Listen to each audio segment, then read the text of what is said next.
Bonjour, bonjour, bienvenue sur les oracles de Sandrine, j'espère que vous allez tous très bien.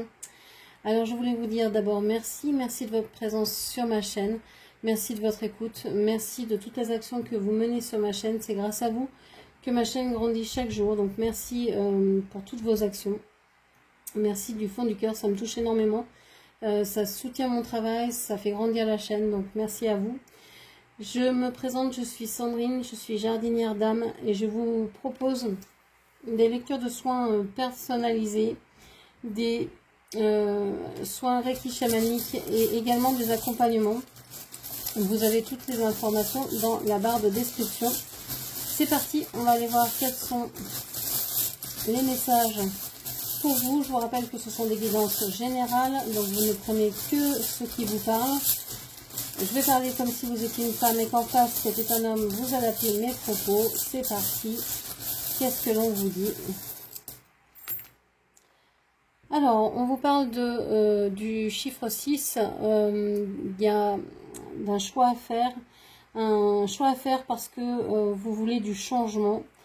Vous avez envie de vous sentir protégée dans une situation, d'être un peu chanceuse, mais aussi peut-être un peu plus spirituelle dans votre façon de vivre, d'être. Il y a l'envie de plus de gourmandise, mais dans l'idée de, c'est pas l'idée de manger plus, mais l'idée de plus de, j'ai l'impression qu'il y a une rondeur dans la bouche, ça remplit, ça vous nourrit, vous avez envie de nourriture, de bonne nourriture. Vous avez envie de douceur, vous avez envie de douceur, mais de choses aussi spirituelles qui viennent vous nourrir. J'ai l'impression que vous prenez une certaine indépendance par rapport à une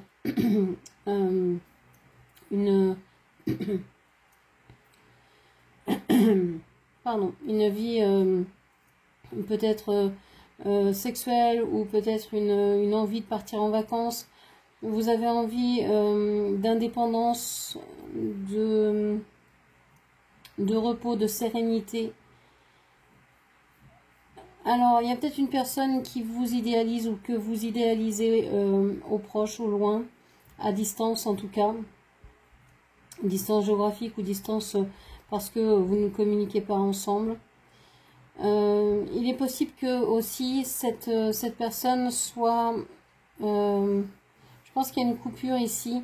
C'est peut-être cette personne qui doit faire des changements pour retrouver un équilibre parce que c'est une personne qui est dans la gourmandise, dans l'excès de bonnes choses, et que vous êtes plus spirituel, plus autonome, plus discrète, plus dans une énergie de retrait, d'observation, de candeur. Ok. Qu'est-ce qu'on vous dit encore? Alors,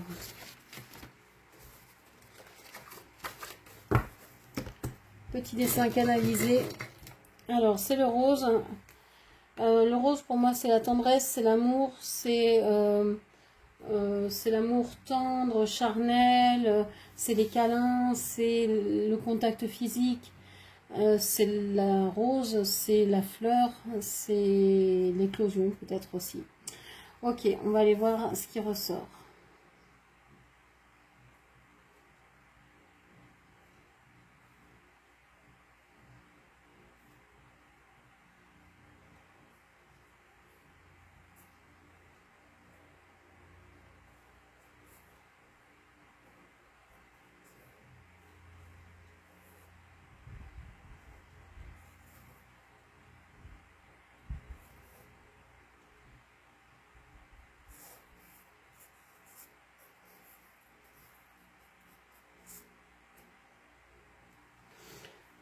Ok. Alors, j'ai eu l'impression que c'était calme au départ et puis qu'ensuite ça s'accélérait, que les choses devenaient de plus en plus rapides. Alors, on voit qu'il y a des traits qui sont discontinus. On a l'impression d'être dans un désert. Vous ressentez peut-être donc l'effet de la chaleur, l'effet du désert, d'être seul. de devoir traverser des difficultés seul. Il y a comme un milieu aride ici, un milieu difficile dans lequel rien pousse. Vous avez l'impression que vous êtes dans un endroit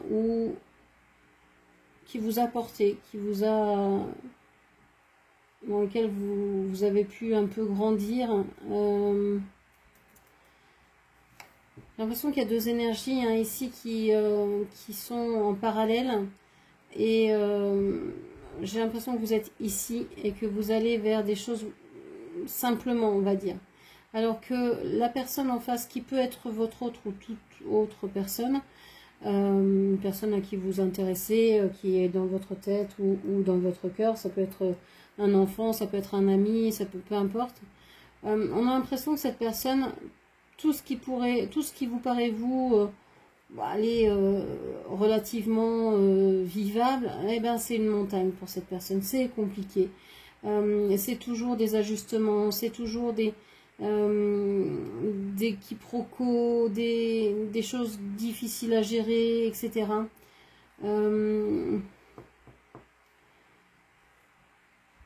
Cette personne, elle a besoin elle aurait besoin de repli, de repos, de protection aussi peut-être. C'est une personne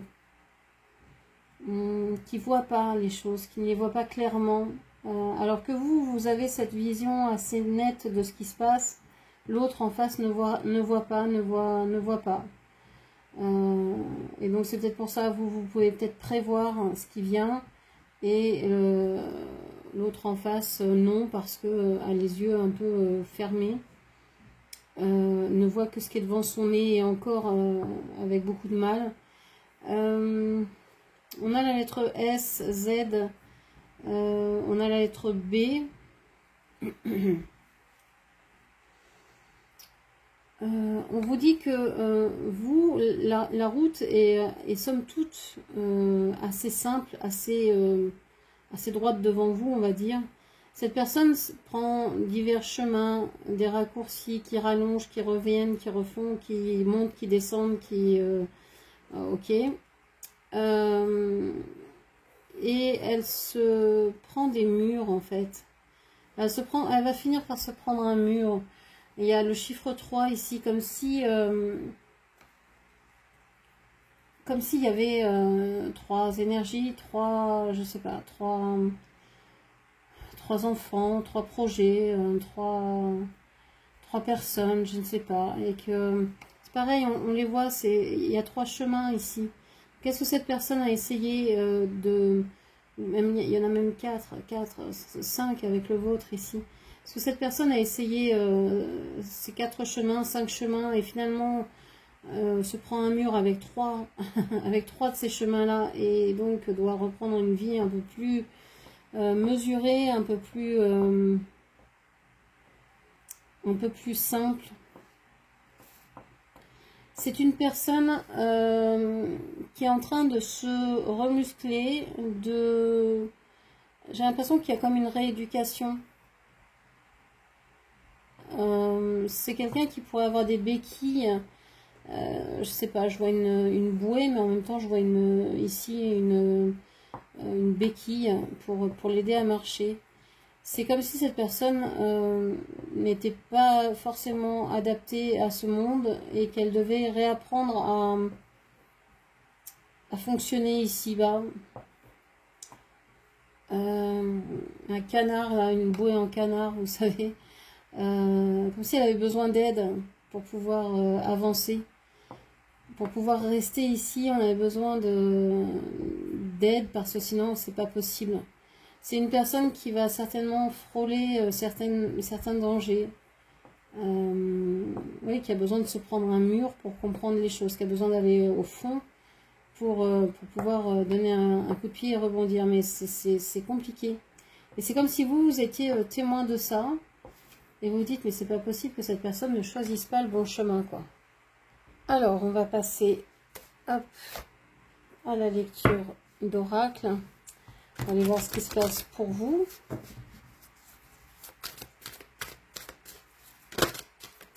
qu'est-ce qu'on vous dit? On vous dit codépendance. Vous êtes dans une codépendance. Les dépendances affectives affectent votre vie amoureuse.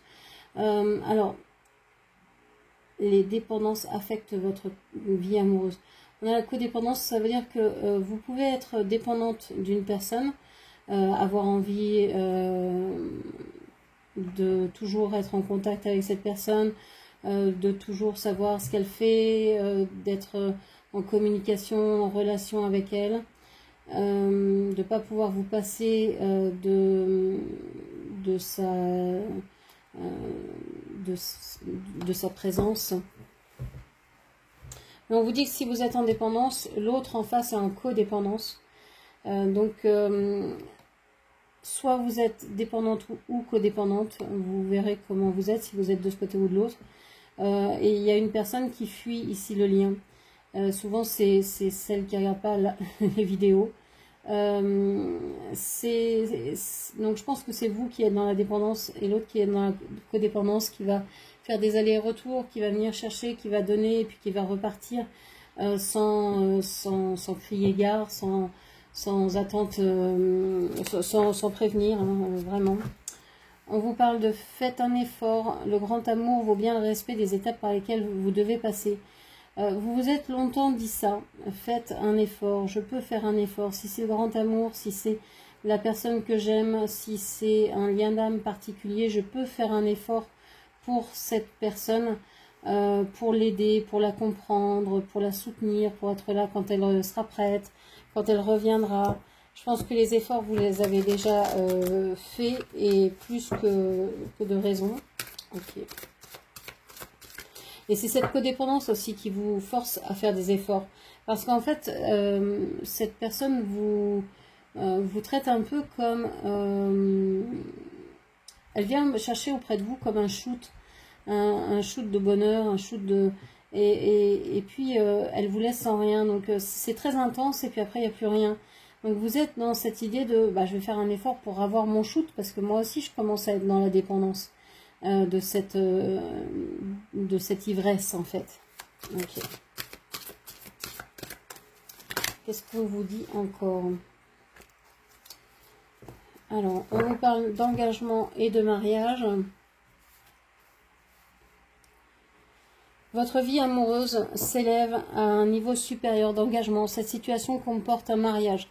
Alors, pour certaines personnes, oui, vous pouvez très bien vous dire, bon, je suis codépendante dans cette histoire, mais bon, je vais faire un effort et la personne va s'engager. En tout cas, c'est ce que j'aimerais. J'aimerais qu'on se marie, qu'on soit en union, qu'il y ait vraiment une relation assez particulière entre nous, forte. Pour certaines, ça peut fonctionner. Pour d'autres, on vous dit, vous êtes dans une dépendance, vous voulez faire des efforts pour un engagement, pour vous marier. Mais si vous devez déjà faire des efforts dès le départ de la relation, c'est peut-être qu'une fois engagé, ça va être une catastrophe. Faire attention, hein, parce que faire des efforts, ça veut peut-être dire aussi forcer le trait. Ça veut peut-être dire, je fais des efforts, donc je force quelque chose qui n'est pas moi, qui n'est pas ce que je veux, qui n'est pas ce que l'autre veut, etc. Donc attention à faites un effort. Ici, je ne sais pas ce que ça cache, mais il y a quelque chose de déjà pas très sain. Et puis, peut-être que vous devez faire un effort parce que vous êtes codépendant de quelqu'un qui est engagé, qui est marié, qui est déjà pris par quelqu'un, et donc vous devez faire un effort pour ne pas montrer votre jalousie, pour ne pas pour accepter cet engagement-là. C'est peut-être une personne, l'autre s'est peut-être engagé avec cette personne avant de vous connaître, etc. Donc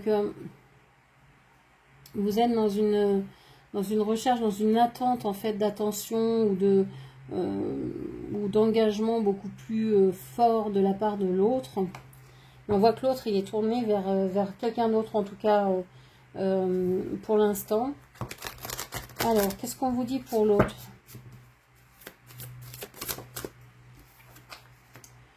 On vous dit que lui, il voit la vie sur le long terme.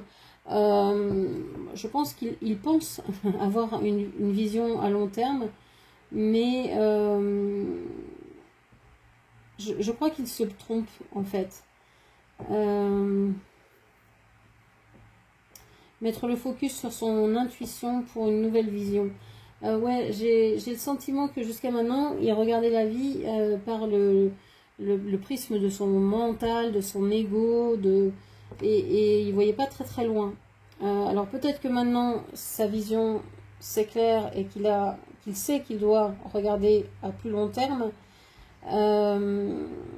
et qu'il doit mettre sa conscience plutôt dans son intuition plutôt que dans son mental, et que ça ira davantage, ou alors sa conscience dans le chakra de son cœur pour pouvoir vraiment faire des choix avec le cœur, ce qui lui permettra de voir plus loin. Donc il y a une prise de conscience, je pense, c'est un changement ici de façon de penser. Il passe de la vision à court terme, je fais les choses parce que ça me plaît maintenant, à je dois faire les choses qui me seront utiles pour plus tard. Ok. Les mains ouvertes. Grâce à l'énergie du lâcher-prise, vous entrez en résonance avec ce qui se prépare pour vous dans l'invisible. Ouais, c'est une personne qui fait confiance à son intuition, mais aussi à la vie. Qui a une confiance totale dans la vie et qui va se dire, bon, allez, de toute façon, je laisse faire la vie, elle va bien m'amener les choses qui sont nécessaires pour moi. C'est peut-être quelqu'un qui procrastine aussi, pas mal. Sous couvert de j'attends que la vie m'apporte ce dont j'ai besoin, ne fait pas grand chose et se dit bah, ça doit venir de la vie, pas de moi. Bon, ou alors mais j'ai pas de chance parce que je cherche un emploi, la vie me met pas d'emploi devant les yeux ou me met pas de maison devant les yeux alors que je cherche une maison, je trouve pas, donc ça veut dire que c'est pas le moment, c'est pas, voilà, ça peut être quelqu'un comme ça aussi qui se défausse sur. Mais j'ai l'impression qu'il y a quand même une progression, une idée d'évolution dans la prise de conscience de cette personne. Que la vie lui a souvent mis des choses devant les yeux ou dans les mains et que peut-être cette personne les a laissées filer. On a la parole. Soyez en permanence bienveillante à votre égard et les autres en feront de même. C'est une personne qui ne s'estime pas, qui pense qu'il n'a pas de valeur.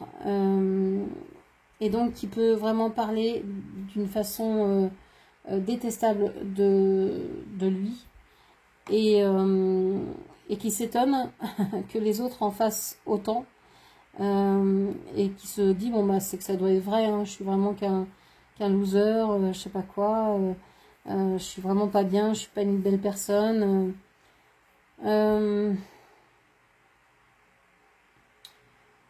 Ouais, donc c'est une personne qui prend conscience, hein, qui est en train d'évoluer, mais ça prend du temps. C'est une personne, je pense, qui doit passer par plein d'étapes avant d'arriver à ses objectifs, qui le sait, et qui fait aussi confiance beaucoup à la vie, et ça c'est plutôt une bonne chose.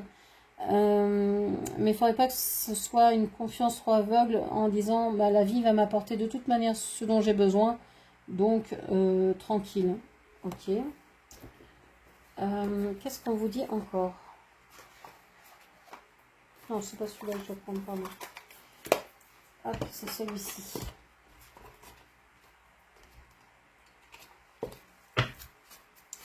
Qu'est-ce qu'on vous dit?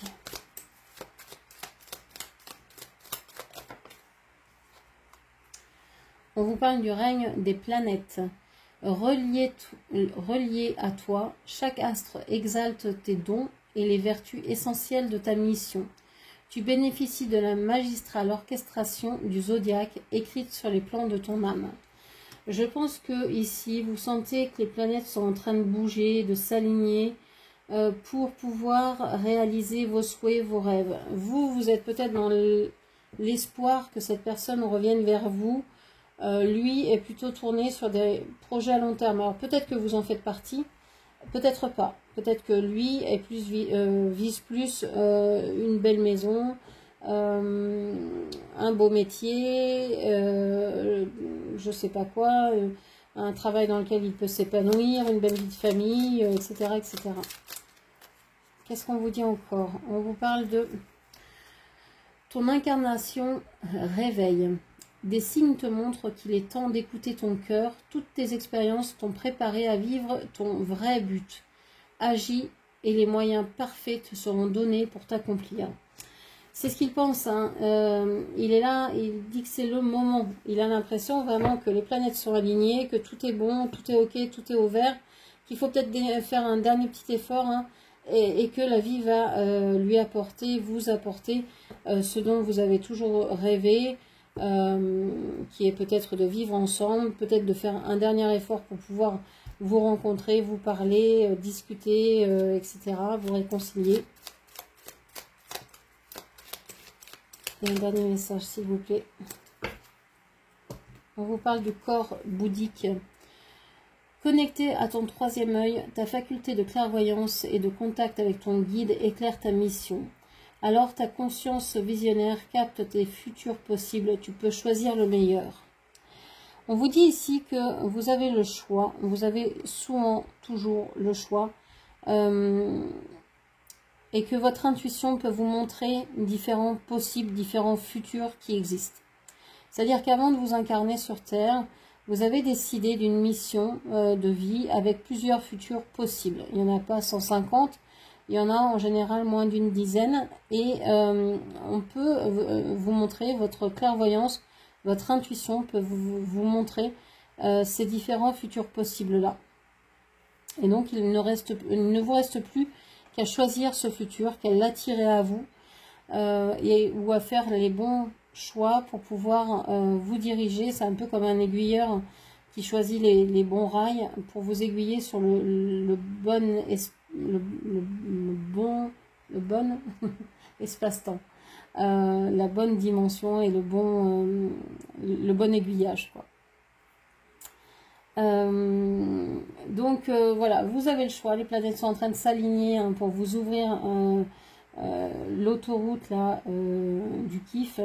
Vous êtes codépendant de cette personne, donc peut-être que vous allez la suivre, peut-être que non, parce que si cette personne va trop loin, va trop vite, va pas dans la direction que vous voulez, hein, vous regardez vous par ici, lui regarde par là, peut-être que vous allez vous louper, mais en tout cas on voit qu'il y a un réveil de conscience et que vous vous dites, bon, soit je fais un effort pour moi, pour m'engager dans quelque chose qui me convient et qui me satisfait pleinement, soit pour des projets, que ce soit pour un amour, que ce soit pour cette personne ou pour tout autre, mais je sais que je peux me relier à mon intuition pour choisir librement ce que je veux vivre. Donc voilà ce que je pouvais vous dire. J'espère que cette lecture vous aura parlé, guidé. N'hésitez pas à la commenter, partager, liker, puis bien sûr à vous abonner à ma chaîne. Je vous remercie, je vous embrasse et je vous dis à demain. Merci, au revoir.